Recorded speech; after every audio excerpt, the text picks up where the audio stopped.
Hello friends, welcome to my channel. तर आता आपण लँड होतोय युरोपमधल्या एका सुंदर शहरामध्ये, स्टॉकहोम। स्वीडनची राजधानी असणारं असं हे शहर बाल्टिक समुद्रकिनाऱ्यावर वसलंय आणि 14 बेटांवर मिळून पसरलेलं अतिशय विस्तीर्ण असं हे सुंदर शहर आहे। आम्ही ज्या हॉटेलमध्ये थांबतोय ते सेंट्रल स्टेशनच्या अगदी शेजारीच आहे, रॅडिसन ब्लू वायकिंग। अतिशय कोझी आणि छान अशा रूम आहेत आणि लोकेशन हा त्याचा प्लस पॉईंट आहे। तर चला बघूया आपण फर्स्ट डेला आम्ही कुठे निघालोय ते। चालतच निघालोय आम्ही, कारण वेदर अतिशय प्लेजंट आहे आणि इथे समरमध्ये खूप लोक चालतात, कारण शुद्ध हवा आणि शहर पण स्वच्छ आहे, त्यामुळे चालत जायला खूप मजा येते। तर स्टॉकहोममध्ये अतिशय प्राचीन वास्तुशिल्प बघणं म्हणजे डोळ्यांना ट्रीट असते, त्यामुळे एकीकडे स्टनिंग असं आर्किटेक्चर बघत, नंतर बऱ्याच हिस्टॉरिकल बिल्डिंग्स आहेत इथे, ते बघत जाणं आणि सायमल्टेनियसली अतिशय सुंदर असा निसर्ग पण आहे दुसरीकडे, त्यामुळे छान वेदर असेल तर चालत जाणं म्हणजे ॲक्च्युली पर्वणी आहे। तर सगळीकडे बघत, फोटो काढत, व्हिडिओ काढत फायनली आम्ही पोचलो आमच्या डेस्टिनेशन। आपण आलो स्कॅन्सन म्युझियममध्ये।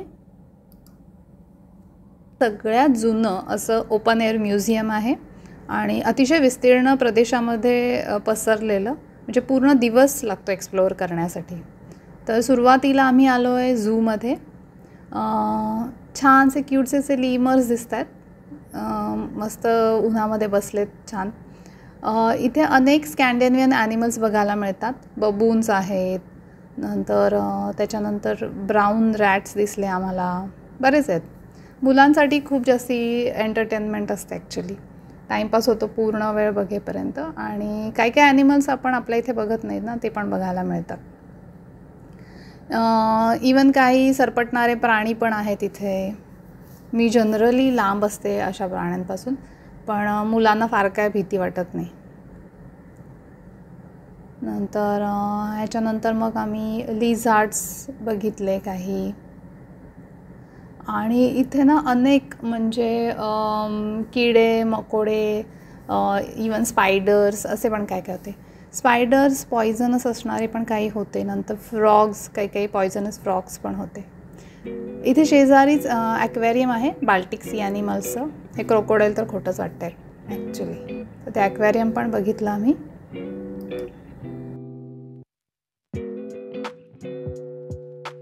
तर चला आपण आता इथलं मेन अट्रॅक्शन बघूया। स्वीडिश लोकांची हिस्ट्री, त्यांचं कल्चर, हे सगळं त्यांनी इथे छान पद्धतीने उभं केलेत। म्हणजे 18व्या-19व्या शतकामधली त्यांची घरं, ते लोक कसे राहायचे हे आपल्याला इथे बघायला मिळतं, आणि छान अशी टुमदार घरं आहेत। आपल्याला तेव्हाच्या काळात गेल्यासारखं वाटतं, कारण लोक इथे तसे तेव्हाचे कपडे घालून फिरत असतात। नंतर त्यांचे फार्म ॲनिमल्स पण इथे आहेत, म्हणजे अगदी गाई, म्हशी, कोंबड्या आहेत, बदकं आहेत। तर आपल्या शहरातल्या मुलांना कुठे आता हे सगळं बघायला मिळतं, त्यामुळे मुलं खूप एन्जॉय करतात।